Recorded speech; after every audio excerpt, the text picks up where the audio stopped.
Mheshimiwa Sudi. Asante sana. Mheshimiwa Rais, viongozi wote walio hapa, watu wote wa Baringo Jamgei. Omune. Analamek biju Jamgei. Walion. Your Excellency, yangu yatakuwa machache sana. Kwanza nashukuru tumekuja hapa tena kununua mbuzi. Mwaka jana tulikuwa hapa na tukasema tunataka tuongeze mambo ya mbuzi iende mbele.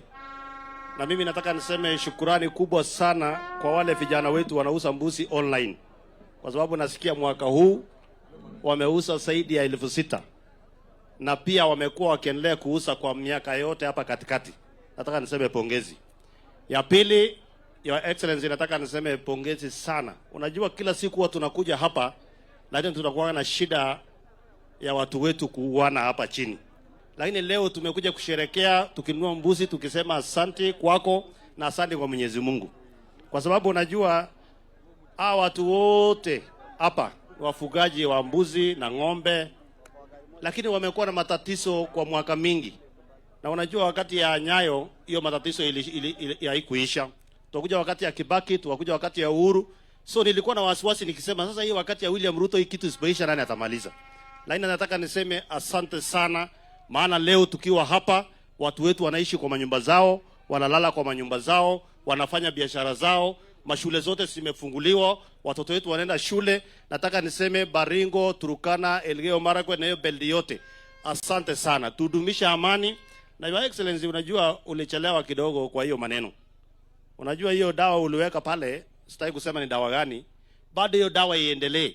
Mtu yeyote mwenye analeta kinyoriro na anatembea na bunduki akutana na hiyo dawa ili watoto wetu wakue kama watoto wengine wa Kenya. Nataka niseme asanteni sana watu wa Baringo. Mwenyezi Mungu awabariki na muhakikishe ya kwamba sasa mkuje Eldoret tufanye biashara. Tuende Nakuru, tuende Nairobi. Hii maneno ya usalama sasa imenyamaza. Unajua mimi nasemanga heri ukule chumvi na ugali lakini uwe na usalama. Na ndio Your Excellency, kuna shida kidogo tu bado tuko naye Kenya ya wajinga wenye wapo hapo kidogo. Unajua nilikuwa nasikia ule jamaa wetu, ule jamaa tulifugusa yule wa Munyoro. Pada alikuwa anaongea kuhusu mambo ya Kiambaa, mambo ya vita. Nataka niambie wewe Mr. Dorcas na timu yako, mpange mipango ya maendeleo. Kama William Ruto anatengeneza barabara line 8 kutoka Nairobi, sema utatengeneza line 20.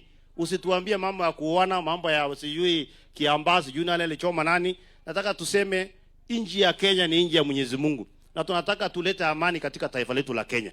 So siasa, tufanye siasa ya amani, siasa ya upendo na tukae tukiwa kitu moja. Asante sana watu wa Baringo, Mwenyezi Mungu awabariki sana. Uongoi missing. Asante sana.